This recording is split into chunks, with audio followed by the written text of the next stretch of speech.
At 18, my parents told me they wouldn't pay a dime for my college tuition because I was too independent. In the next breath, they handed my sister the keys to a new car and a fully funded dorm. I left home with $500 and a bus ticket.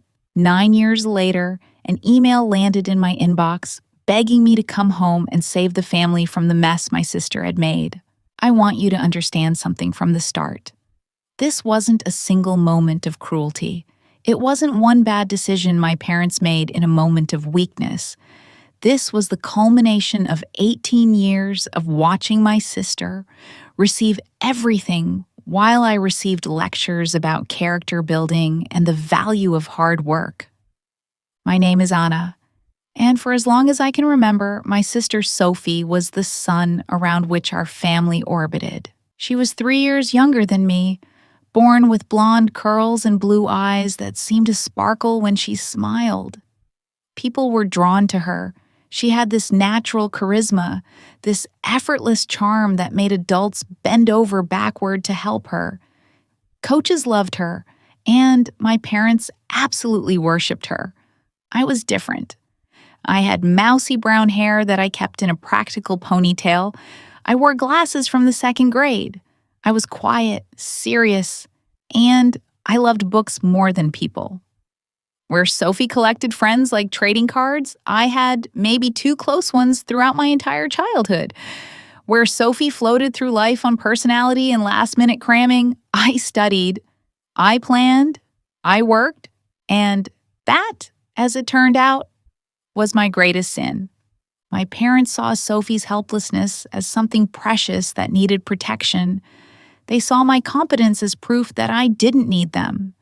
The pattern started early and never stopped. When I was 10 and Sophie was 7, I won 3rd place in the regional spelling bee. My parents couldn't attend because Sophie had a dentist appointment for a routine cleaning, not an emergency, a regular scheduled cleaning that could have been rescheduled. But Sophie was afraid of the dentist, so both of them went to hold her hand while I stood on that stage alone, searching the crowd for their faces. When I was 14, I got my first job at a local diner, washing dishes on weekends. My parents praised me for my initiative.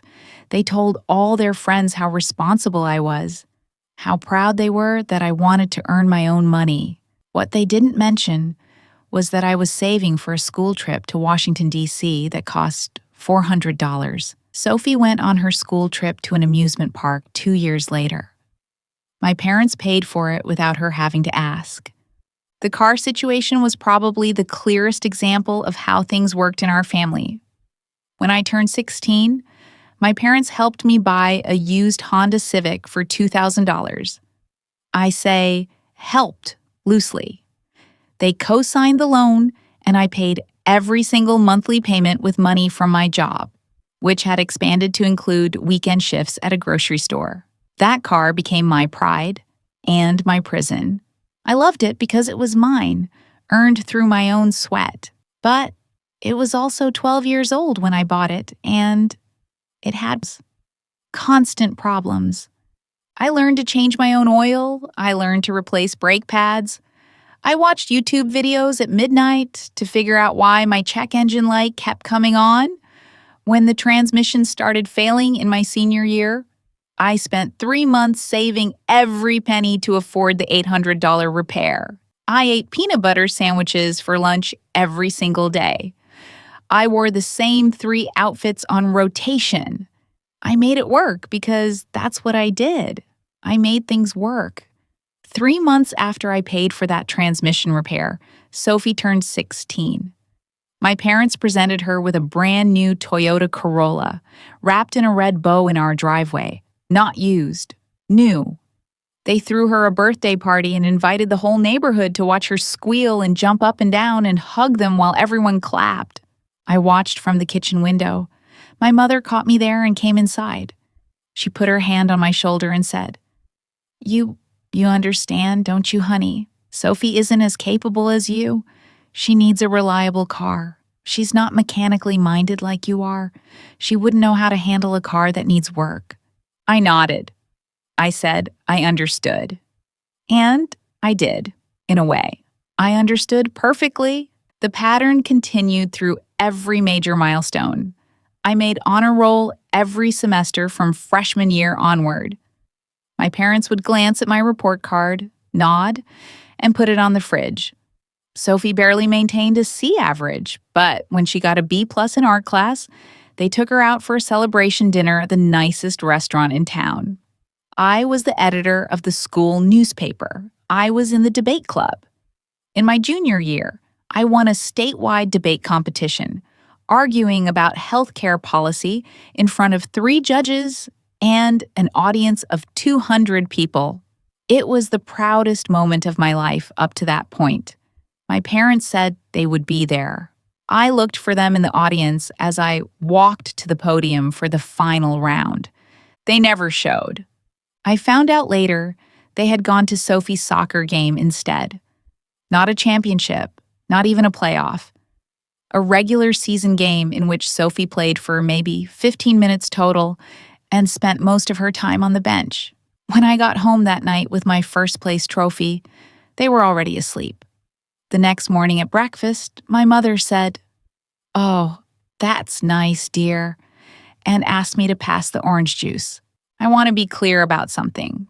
My parents weren't monsters. They never hit me. They fed me. They kept a roof over my head. If you asked them, they would have said they loved both their daughters equally. They would have believed it too. That's what made it so insidious. This wasn't cartoon villainy. This was death by 1,000 paper cuts, each one small enough to be dismissed. But together they bled me out. By the time I was a senior in high school, I had built my entire identity around not needing them. I took every AP class my school offered. I studied until 2 in the morning most nights. I worked 25 hours a week on top of school. I was saving money, preparing, planning for a future that I would build entirely on my own merit. I applied to 14 universities. I got into 12 of them. The one I wanted most was a state university about 3 hours away, known for its excellent business program. It wasn't Harvard, but it was respected. And more importantly, it was far enough away to feel like freedom.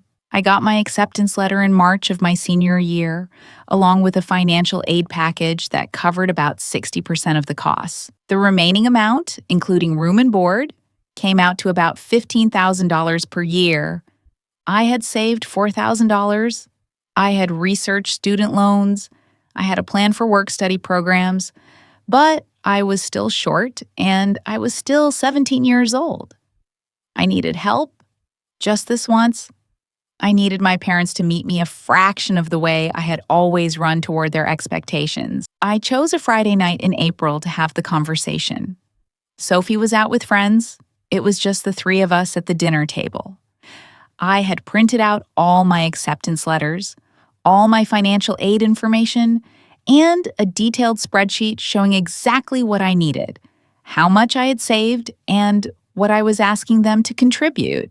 I had rehearsed the conversation in my head 100 times. I waited until we finished eating. Then I took a deep breath and laid it all out on the table.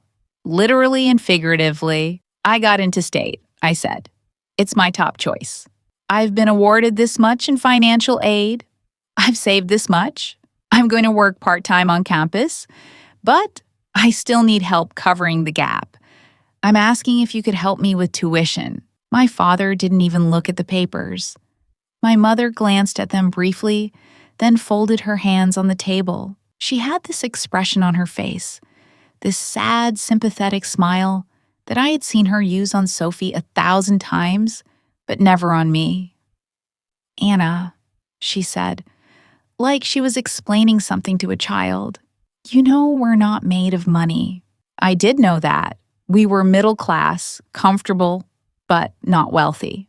My father managed the family hardware and contracting business that his father had started. My mother did the books and handled the administrative side. They made a decent living. They owned their house. They took a vacation every year. They had just bought Sophie a new car. I didn't say that last part. I said, "I know. I'm not asking you to pay for everything. Just Help me with what I can't cover on my own. My father finally spoke. Anna, you're one of the most capable people I know. You've been independent since you were a kid. You're going to be fine. You don't need us to hold your hand through everything. Something cold settled into my chest. I'm not asking you to hold my hand. I'm asking you to help me pay for college, like parents do. My mother reached across the table like she was going to take my hand, but I pulled back. She looked hurt, which made me feel guilty, which made me angry at myself for feeling guilty. Sweetheart, we're not saying we won't ever help you. But you're so strong. You've always been so independent. Sophie, she's different. She needs more support. She's more sensitive. She doesn't have your drive and your strength. When she goes to college, she's going to need us more. There it was. The truth I had always known but had never heard said so plainly. Sophie would get help because she was weak. I would get nothing because I was strong. My competence was being used as an excuse to abandon me. My independence, which I had developed specifically because they never gave me another choice, was now being framed as a reason they didn't owe me anything. So, you'll pay for Sophie's college, I said quietly. But not mine. We're not punishing you, Anna, my father said. And he actually sounded like he believed it. We're rewarding your independence. You're going to go so much further in life than people who have everything handed to them. This is a gift we're giving you. Character, work ethic, self-reliance. I stared at him. I stared at both of them. These people who were supposed to love me unconditionally, who were supposed to want to help me succeed, who were supposed to be on my team, they were sitting there, framing their favoritism as a parenting philosophy. They were gift-wrapping their rejection and handing it to me with a smile. I didn't yell. I didn't cry. I felt something inside me go very quiet and very cold. I gathered up all my papers, all my carefully prepared spreadsheets and documentation, and I stood up from the table. You're right, I said. I am independent. I walked to my room and closed the door. I sat on my bed in the dark for a long time, listening to the sound of my parents in the living room, watching TV like nothing had happened. Maybe for them, nothing had. Maybe this was just another Friday night. I had a duffel bag in my closet, left over from a camping trip I'd taken with a friend's family years ago. I packed it with clothes, toiletries, my laptop, and every document I thought I might need. Birth certificate, social security card, the $4,000 in cash I had been saving, which I kept in an envelope under my mattress, because I didn't trust a bank account my parents had access to. I had been researching for months, not because I planned to run away, but because I always had a backup plan for everything. I knew there was a community college across the country in Oregon that had a program for out-of-state students. I knew I could establish residency in 1 year. I knew they had night classes, and that the cost of living was manageable if you were willing to live small and work hard. I was always willing to work hard. I left early the next morning before my parents woke up. I left a note on the kitchen table. It said, "You're right. I am independent. Goodbye." Before we go on, hit like, make sure to subscribe, and comment. Would you have walked away too? I took my beat-up Honda and drove it to a dealership 2 towns over. I sold it for $1,200 cash. Then I walked to the bus station and bought a one-way ticket to Portland, Oregon. The ticket cost $187. I had $5,013 to start my new life. I was 18 years old. I had never been more than 100 miles from home. I had no family, no friends, no support system waiting for me on the other end. I had a duffel bag and a chip on my shoulder and a cold, hard certainty that I would rather build a life from nothing than beg for crumbs from people who saw me as less worthy of love than my sister. The bus ride took 3 days. I watched the country roll past my window, and I didn't let myself look back. The first year was brutal in ways I don't think I have the words to fully explain. I arrived in Portland with my duffel bag and found the cheapest room I could rent, which turned out to be a basement in a house with 5 other people. My room was really just a storage area with a mattress on the floor. It had a tiny window near the ceiling that showed people's feet walking by on the sidewalk. I had enough space for my mattress, my duffel bag, and nothing else. The bathroom was shared. The kitchen was shared. Everything smelled like mildew, and the person in the next room played video games at full volume until 4 in the morning. Rent was $300 a month plus utilities, which usually added another $50. I enrolled at Portland Community College for the fall semester. Tuition for a full-time course load was about $4,000 per year for out-of-state students that first year. I paid for the first semester up front and watched my savings drop to almost nothing.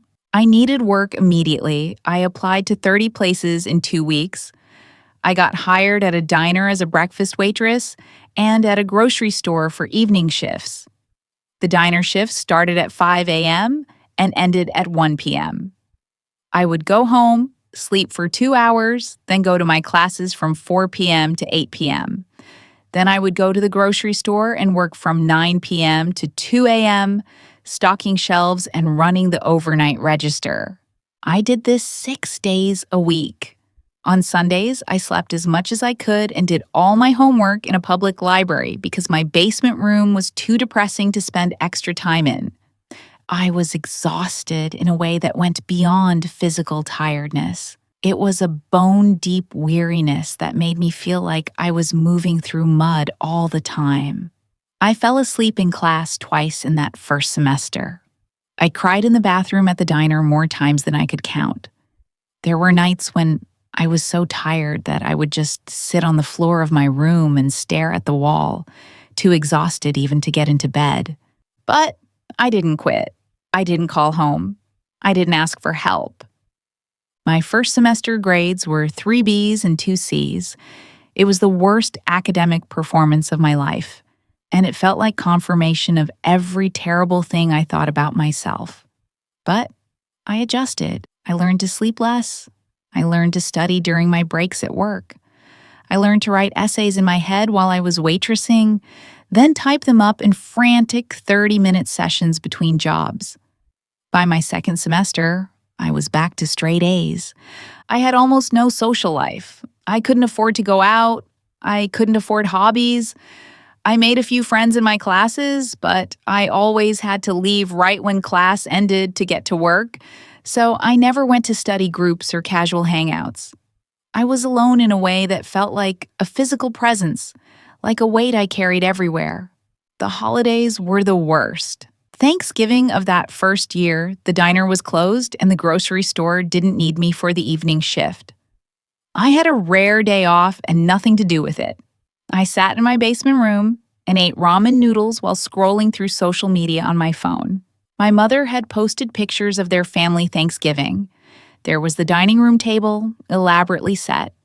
There was Sophie, laughing at something off camera. There was the turkey, golden and perfect.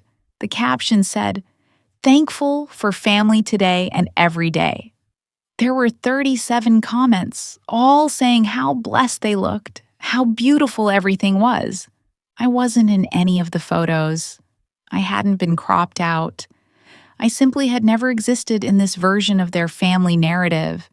They hadn't called me. They hadn't texted. I wondered if they had even noticed I was gone, or if my absence had just made their lives simpler, one less complication to manage. I didn't comment on the photos. I didn't reach out. I put my phone away and went to bed at 7 o'clock because there was nothing else to do. And at least when I was asleep, I couldn't feel anything. The years blurred together after that, each one a little bit better than the last, but still brutally hard. I got my associate's degree in 2 years with a 3.8 GPA. I transferred to Portland State University for their business program. By that point, I had established Oregon residency, which made tuition manageable. I was still working 2 jobs, but I had moved up in the world. I was a shift manager at the diner. and had moved to a bookkeeping position at a small accounting firm, working part-time. That bookkeeping job changed everything. The firm was tiny, just 4 people total, but one of them was a forensic accountant named Margaret Chen. She was in her 50s, brilliant, and absolutely terrifying. She took one look at my work and called me into her office. I thought I was getting fired. Instead, she said, "You're wasting your time with basic bookkeeping. You have an eye for discrepancies. Have you ever considered forensic accounting?" I hadn't. I barely knew what it was. She explained it to me. Forensic accountants are the detectives of the financial world. They find hidden money, they uncover fraud, they trace financial crimes, they testify in court. They are the people who follow the numbers when someone is trying to hide the truth. Something clicked into place. I had spent my whole life watching resources flow away from me toward my sister, watching my parents justify and rationalize and reframe their favoritism. I had developed a sharp eye for inequity, for the gap between what people said and what they actually did. Forensic accounting was a way to use that skill, to be paid for the thing I had learned to survive. Margaret mentored me through the rest of my undergraduate degree. She taught me to read financial statements the way other people read novels, to see the story behind the numbers. She showed me how people hide money, the common tricks, and the sophisticated ones. She was demanding and critical and never once praised me without also pointing out 3 things I could have done better. She was the best teacher I ever had. I graduated with honors and a job offer from a mid-sized accounting firm in Seattle. The salary was $55,000 a year, which felt like an impossible amount of money. I cried when I got the offer letter, sitting in my slightly less depressing apartment that I had moved into in my junior year. I was 23 years old. I had done it. I had built something from nothing. I moved to Seattle and threw myself into work with the same relentless focus I had brought to everything else. I was good at my job. More than good. I could look at a financial statement and see the gaps, the places where things didn't add up. I could trace money through shell companies and offshore accounts. I could reconstruct financial histories from fragments of data. I worked on embezzlement cases, divorce cases where one spouse was hiding assets, corporate fraud investigations. I was promoted twice in 3 years. By the time I was 26, I was a senior forensic accountant making $95,000 a year, working for one of the most prestigious firms in the Pacific Northwest. I had a nice apartment with big windows that got morning light. I had furniture that I had chosen myself, not found on the street or bought secondhand. I had a retirement account and savings and health insurance and all the markers of adult stability that had seemed impossible when I was sleeping in that basement in Portland. But I was also still alone. I worked 60-hour weeks minimum. I didn't date because I didn't have time and because I didn't trust people easily. I had work friends, but no one I was close to. I went home to my nice apartment every night and ate dinner by myself and worked on my laptop until I fell asleep. I thought about my family sometimes, but less and less as the years went on. I had blocked my parents on social media after that first Thanksgiving. I didn't know what Sophie was doing, how my parents were, whether they ever thought about me. I told myself I didn't care. I had an aunt, my mother's sister Linda, who had stayed in touch. She sent me a birthday card every year with a $20 bill inside and a brief note with updates. From her, I learned that Sophie had graduated from college with a degree in marketing, funded entirely by our parents. I learned that Sophie had started 2 businesses, some kind of social media consulting thing, and then an online boutique, both of which had failed within a year. I learned that my father's health was declining, something with his heart, and that Sophie had come back home to help run the family business. That last piece of information was from a birthday card I received when I turned 26. Aunt Linda's note said, "Your sister's running the business now. Your parents are so proud. They say she has such fresh ideas." I wondered briefly how a person with no business experience and two failed startups was qualified to run a contracting and hardware company. But I didn't wonder for long. It wasn't my problem. That was the life I had left behind. I had built something new, something clean and mine and untouchable. I turned 27 in March. Aunt Linda's card arrived on time with a note saying everyone back home was fine. I threw the card away after reading it. I had no reason to think I would ever go back.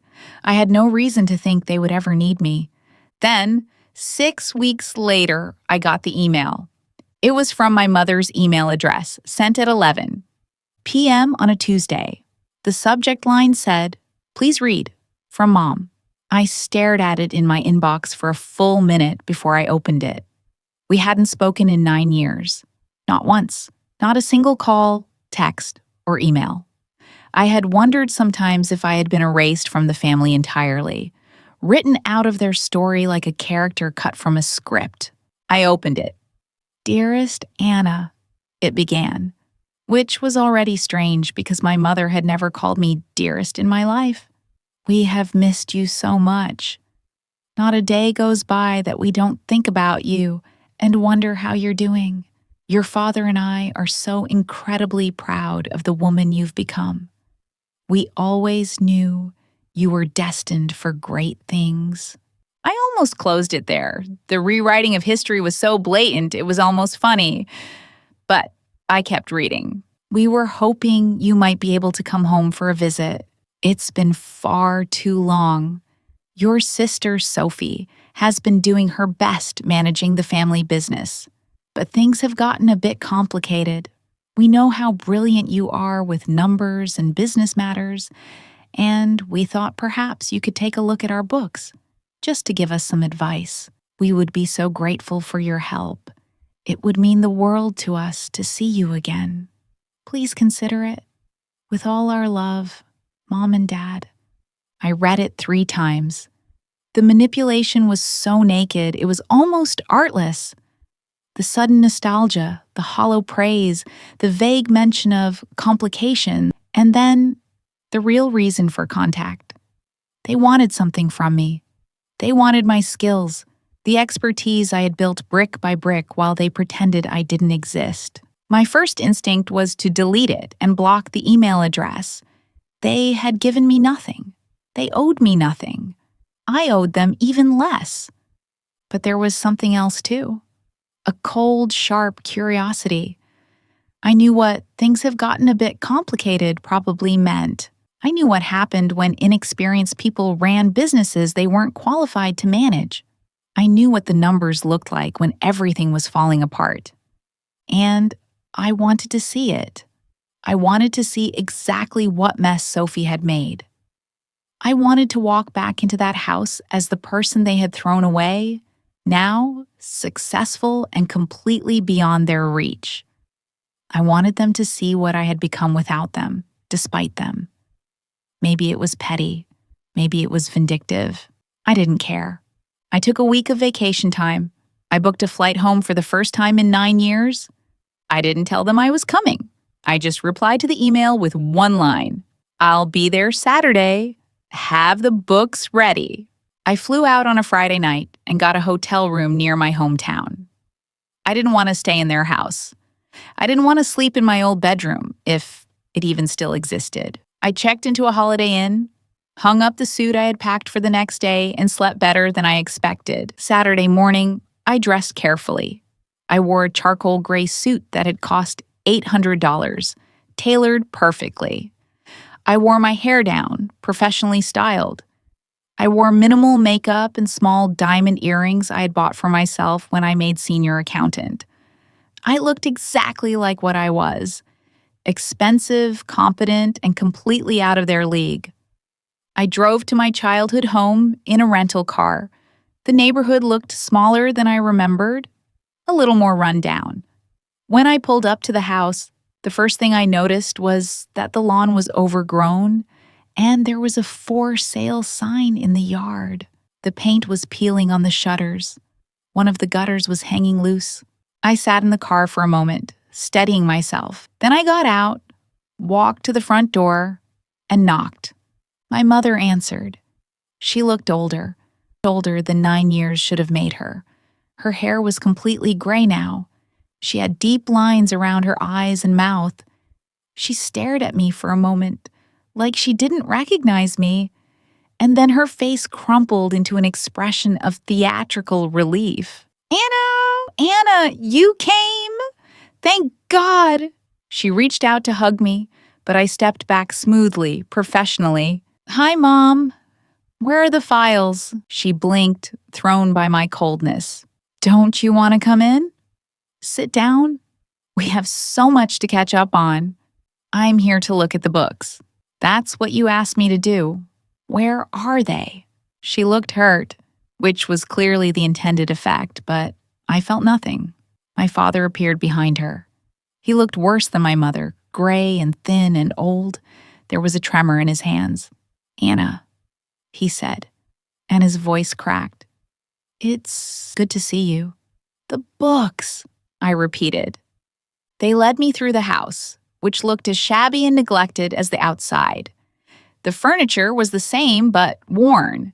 There were water stains on the ceiling in the hallway. The kitchen had dirty dishes piled in the sink. We went to my father's home office, which had always been his pride and joy, his command center for the business. Now it looked like a disaster zone. Papers were everywhere, stacked in unstable piles on every surface. The filing cabinet was open with folders spilling out. There was a general air of chaos and desperation. My sister was there, sitting at the desk with her head in her hands. She looked up when I walked in, and I barely recognized her. Sophie, who had always been pretty and polished, looked exhausted and puffy. Her roots were showing. She wasn't wearing makeup. She had gained weight and was dressed in sweatpants and an old t-shirt. Anna, she said, and I couldn't read her tone. Relief? Resentment? Fear? Sophie. Thank you for coming, she said. It's really bad. I don't know what to do. Show me everything, I said. They showed me. For 2 days, I went through every file, every bank statement, every tax document, every invoice and receipt and contract. I brought my laptop and built spreadsheets. I reconstructed their financial history for the past 5 years, since Sophie had taken over management of the business. It was worse than I could have imagined. Sophie had run the company into the ground through a combination of incompetence and willful ignorance. She had been over-ordering inventory, apparently not understanding that tying up cash in unsold product was killing their liquidity. She had been using the company credit card for personal expenses, thousands of dollars in clothes and restaurants and spa days. She had given herself a salary of $120,000 a year, which was insane for a company that size, especially one she was actively destroying. But the real problem, the catastrophic problem, was the loans. Sophie had taken out multiple high-interest loans from predatory lenders to cover operating expenses when the business started losing money. She had used company assets as collateral. The interest rates were criminal, some of them over 30%. The company was hemorrhaging money just to service the debt, which meant they fell further behind every month, which meant they had to take out more loans. And then I found the thing that made my blood run cold. The payroll records didn't match the tax deposits. I went through them line by line, and the pattern was unmistakable. Sophie had been borrowing from the employee payroll taxes to cover immediate expenses. She hadn't been depositing the federal withholdings. She had been using that money to pay suppliers, to cover the loan payments, to keep the lights on. That wasn't just financial mismanagement. That was a federal crime. That was the kind of thing that resulted in criminal charges and prison time. I sat back in the office chair and closed my laptop. My family was watching me, all 3 of them, with desperate hope on their faces. Can you fix it? My mother asked. You're so smart with these things. There must be something we can do. I looked at them. I looked at my sister, who had been given every advantage and had squandered them all. I looked at my parents, who had built their entire value system around protecting her from consequences. And now, the consequences had arrived anyway, bigger and more terrible than anything they could have imagined. The business is bankrupt, I said calmly. Not just broke, legally insolvent. The debts exceed the assets by a factor of 3. Even if you liquidated everything, you wouldn't cover half of what you owe. Sophie made a choking sound. My mother grabbed my father's arm. But that's not the worst part, I continued. Sophie has been failing to deposit payroll taxes. That's a federal crime. The IRS doesn't forgive that. They will come after this company, and when they realize the company has nothing left, they will come after the owners personally. That means you. I looked at my parents. You're both still on the corporate documents as owners. Even though Sophie is listed as the manager, you're personally liable. My father sat down heavily. What does that mean? It means you will lose everything. The business, obviously, but also your personal assets. This house, your retirement accounts, your savings, all of it will be seized to pay the tax debt and the outstanding loans. And Sophie will likely face criminal charges. The federal government takes this seriously. She could go to prison. Sophie started crying, big, heaving sobs. My mother looked like she might faint. My father just stared at me, like I had told him the sun was never going to rise again. But you can fix it, right? My mother said, her voice climbing into panic. You do this for a living. You know how to handle these things. You can help us. You have to help us. Your family. There it was. Family. The word they had never really applied to me, now being wielded like a weapon, like an obligation I couldn't refuse. I stood up and packed my laptop into my bag. I straightened my suit jacket. I looked at each of them in turn. There's nothing to fix, I said. The damage is done. If you act immediately, you might be able to minimize the criminal liability. Sophie needs a criminal defense attorney as of yesterday. You need a bankruptcy attorney. You need to sell this house and any other assets now, before they're seized, and use whatever you can get to try to negotiate payment plans. That's your only option. What about you? My father asked. His voice was so small. Can't you help us? You must have money saved. You're doing so well. Couldn't you give us a loan just to get us through this? I smiled, and it wasn't a nice smile. You want me to give you money? Just a loan, my mother said quickly. We'd pay you back. Once we get back on our feet, you're not getting back on your feet. There are no feet. The business is dead. You're going to lose everything. And you want me, the daughter you threw away, the one you refused to help when she needed you most, to fund your recovery from the consequences of your own choices. Anna, please, Sophie said through her tears. I made mistakes. I know I messed up, but you can't just let us lose everything. We're your family. I picked up my bag. You know what's funny? You're right. You did give me something valuable. You taught me to be independent. You taught me that I couldn't rely on anyone but myself. You taught me that competence is its own reward and that asking for help is a weakness. Those were the lessons you drilled into me every single day of my childhood. And I learned them. I learned them so well. I walked toward the door. My mother moved to block my path, tears streaming down her face. Please, Anna, we made mistakes. We should have treated you better. We know that now. But you can't abandon us. We need you. I looked her in the eye. I needed you too. I was 18 years old and I needed you to help me build a future. You told me I was too independent to deserve your support. You told me Sophie needed you more because she was weaker. Well, you were right. She was weaker. And now you get to deal with what happens when you invest everything in weakness and nothing in strength. I moved past her, and she didn't physically stop me, though she followed me to the front door, still pleading. We're your parents. You can't just walk away. I turned at the door. Yes, I can. You taught me how. You walked away from me first. I'm just following your example.